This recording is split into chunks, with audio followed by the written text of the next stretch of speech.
If you visited any slave plantation in the South back in the 1800s, there was one thing that could always be heard: music. Music has always been a part of these people. They brought it with them from Africa and were deeply affected by it. Slaves incorporated Bible passages, popular hymns, and everyday life into songs. These songs were known as spirituals. James Weldon Johnson once said, "In many of the spirituals, the Negro gave wide play to his imagination and expressed his philosophy on life." Music was so much a part of these people's lives, they sang about everything. They made music as an attempt to preserve their African culture and to tell their history. They sang to tell stories, to make fun of white people, and to even gripe about neighbors. The slaves also sang for hope for freedom. They sang to create a rhythm in the field. There was a song for every job. They made music to grieve, to voice their concerns, and to ease the pain. Samuel Davies said, "Slaves would make dense woods for miles around, reverberate with song, revealing at once the highest joy and the deepest sadness." A big part of singing and making music was religious.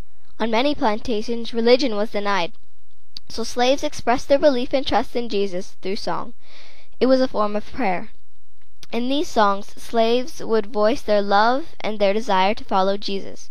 Jesus suffered and died on the cross, and slaves could certainly relate to suffering. Slaves liked that Jesus knew what they were going through. Thus the song, "Nobody knows the trouble I've seen, nobody but Jesus." Slaves sang for relief and for strength. Peg-Leg Joe was an ex-sailor with only a peg for his right leg. Peg-Leg Joe would do various jobs around plantations in the South. Peg-Leg would become friends with the slaves at a plantation, then teach them the lyrics of "Follow the Drinking Gourd." After Peg-Leg left the plantations, many slaves went missing. This song was in fact a code. The drinking gourd was the Big Dipper, which contained the North Star, which led slaves to freedom in the North. The rest of the lyrics are coded instructions to freedom. This simple song helped many slaves escape to freedom. White people didn't always approve of slave music. Many owners didn't allow music or religion, so slaves had to have meetings late at night, worshiping in secret. Some owners thought letting their slaves sing and worship would bring freedom.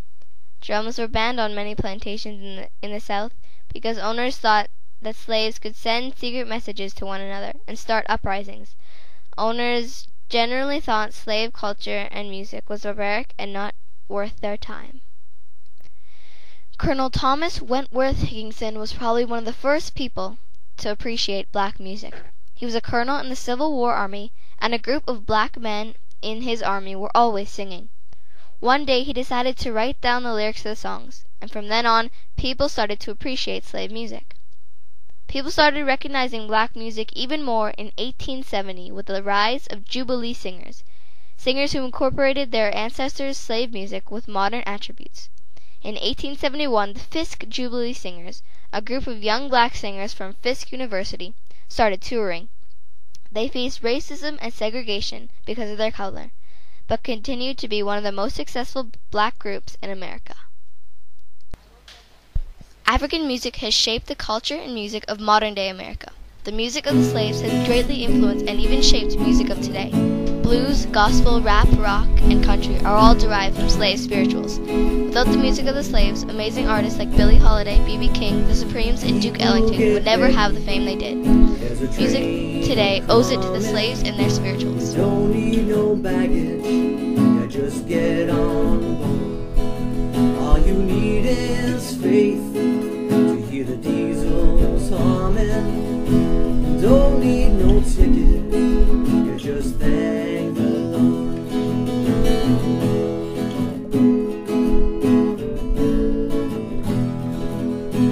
People get ready for the train to Jordan, picking up passengers from coast to coast. Faith is the key, open the doors of boredom. There's hope for all among those love alone. There ain't no room for the hopeless sinner who would hurt all mankind just to save his